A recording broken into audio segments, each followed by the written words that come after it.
Hello, and welcome to Your Money 2.0. I'm Thomas Fox, Community Outreach Director at Cambridge Credit Counseling. With age comes wisdom, or so we prefer to think. The experiences we live through, whether positive or negative, add to our understanding. However, some matters, such as the ever-changing world of personal finance, can move at such a rapid pace that experience will only get us so far.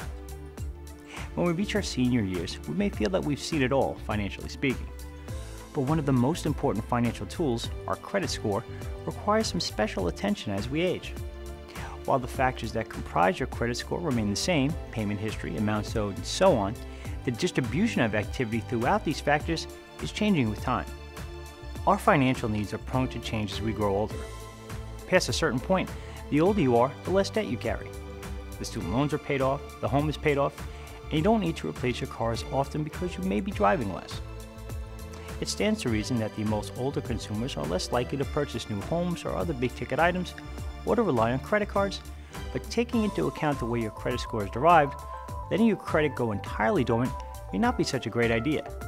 It can cost you. You can avoid this unpleasantness by giving your credit a regular workout. Just like with our bodies, there's a price to pay for inactivity.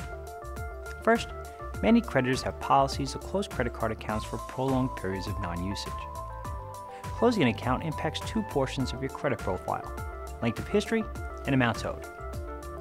The longer you maintain an account, the more it adds to your track record of using credit responsibly. If an account is closed, it will no longer count towards your history. Also, a closed account no longer counts toward the percentage of available credit used, which is a factor within the amounts owed category. This portion of our credit score looks at the ratio of how much credit we use versus our total credit limit. When an account closes, it decreases the amount of available credit, increasing your usage ratio and reducing your score. The good news is you don't have to rush out and get a summer home in Florida or charge anything under the sun to beef up your credit profile.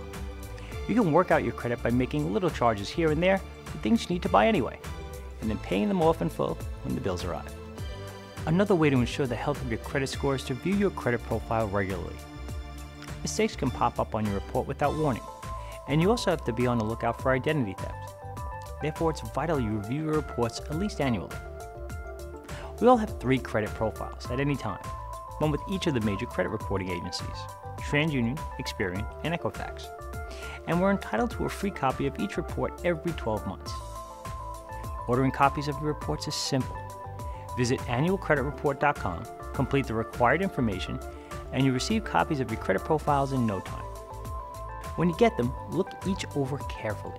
You want to be on the lookout for anything strange like an incorrect mailing address, a social security number variation, unrecognizable accounts, and any kind of negative information that shouldn't be there.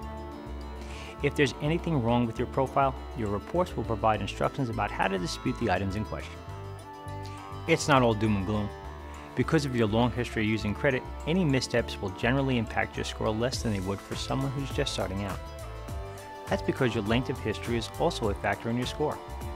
When you've managed accounts over decades, your profile has a depth of information that describes your typical credit usage. A late payment at this point in your life can have a far less dramatic impact on your profile. However, you still want to avoid any actions that could adversely impact your score. Remember, in some states, your credit profile can be used to determine the amount of your insurance premiums, the cost of a lease. They're even used in some places with utility accounts. Failing to maintain your profile by using credit strategically can cause your score to destabilize over time and contract. If that happens, you might find yourself paying more for financing than you should. Well, that's it for this edition.